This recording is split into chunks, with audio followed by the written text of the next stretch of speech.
Yo quisiera decir, y lo digo abiertamente, y esto es algo que no es nuevo, es parte de un guión que hemos estado viendo en los últimos años sobre la Sala Constitucional, que en este caso, la sentencia del 9 de enero y la sentencia del 8 de marzo,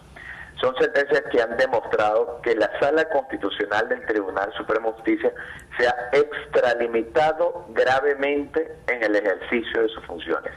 Se ha extralimitado gravemente en el ejercicio de sus funciones y es más, yo diría que ha usurpado funciones que corresponden propiamente a la Asamblea Nacional y que no le corresponden al Tribunal Supremo de Justicia. Y con esto la Sala Constitucional del Tribunal Supremo de Justicia se está deslegitimando como Poder Judicial. Y esto lo digo por lo siguiente, como bien sugiere tu pregunta, en una democracia, en lo que es el juego político, en lo que es el juego democrático, y eso es lo que plantea nuestra Constitución, la Sala Constitucional del Tribunal Supremo de Justicia debe pronunciarse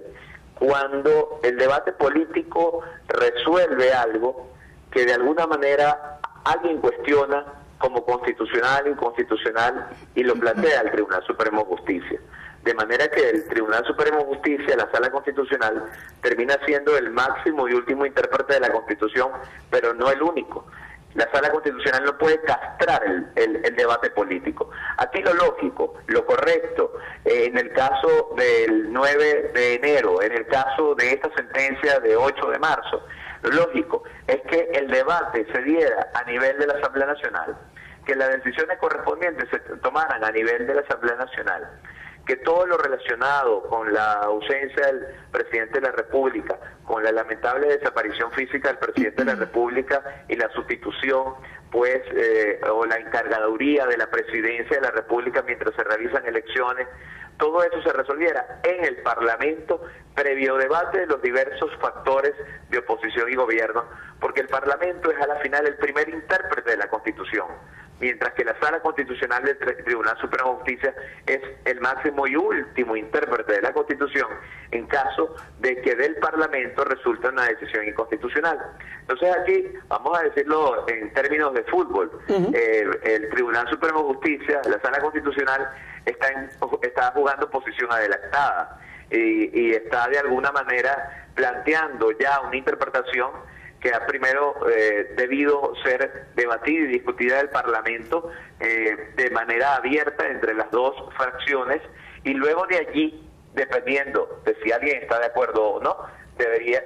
haberse planteado el tema al Tribunal Supremo de Justicia. Vicente. El Tribunal Supremo de Justicia se está comportando como un actor político más que un árbitro judicial. José Vicente, pues hay muchos que aseguran y dicen pues que igualmente el panorama de haber sido pues la Asamblea Nacional quien asume todo este tipo de responsabilidades hubiese sido el mismo panorama. Bueno, de todas maneras ya se hubiese llamado también a elecciones presidenciales, cosa pues que al parecer a la oposición o el sector de oposición llamar de inmediato a las elecciones presidenciales pues no les pareció una buena decisión, pero sin embargo así lo dice la Constitución, independientemente pues que tras la sentencia del TCJ o la Asamblea Nacional haya asumido estas responsabilidades, se hubiese llamado a elecciones inmediatamente. Y bueno, allí esta reacción en el caso de Nicolás de Enrique Capriles Radonsky, estuvo allí diciendo que era un fraude inconstitucional realmente la decisión del TCJ y también llamar a elecciones presidenciales.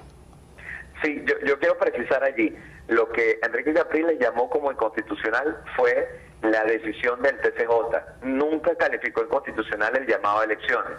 Y luego, lo que calificó de inconstitucional fue el cronograma electoral,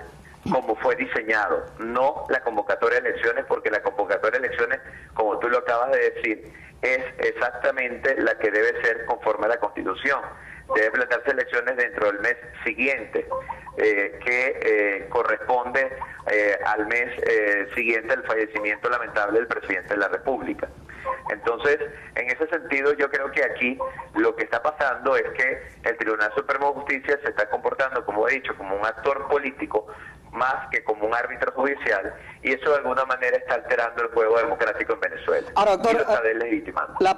pregunta, o tal vez el señalamiento que hacen sectores que adversan a la línea del gobierno nacional, es que no se hace el cuestionamiento en torno al candidato presentado por el PSUV o por el partido de gobierno, por el gobierno nacional, sino las condiciones con las cuales viene a participar en unas elecciones presidenciales, específicamente ejerciendo actos de gobiernos para los cuales no fue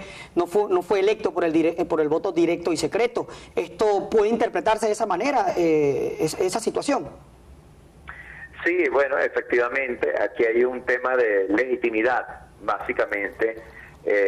un tema de legitimidad porque resulta que el vicepresidente ejecutivo Nicolás Maduro no ha sido en modo alguno electo por el pueblo, ni siquiera como vicepresidente, porque nuestro sistema presidencialista no prevé la elección popular del vicepresidente ejecutivo, a diferencia de otros países. Entonces, debido a esa situación, el vicepresidente ejecutivo debía considerarse como vicepresidente ejecutivo hasta el 10 de enero de 2013. Después del 10 de enero de 2013, como el presidente de la República no fue juramentado, y como el presidente de la Asamblea Nacional no decidió asumir su responsabilidad de ser el presidente encargado, el vicepresidente ejecutivo empezó a ejercer funciones dentro de este periodo constitucional que no le corresponden porque él había sido designado para el anterior periodo constitucional, y por ello todos los actos que ha dictado como vicepresidente ejecutivo desde el 10 de enero hasta ahora son actos que pueden ser cuestionables o son cuestionables desde el punto de vista constitucional estrictamente hablando. Independientemente que existe esta sentencia, que algunos, bueno, ya creo que opinar en torno a la sentencia es llover sobre mojado porque ya eso está allí, pero radica allí precisamente el problema entonces.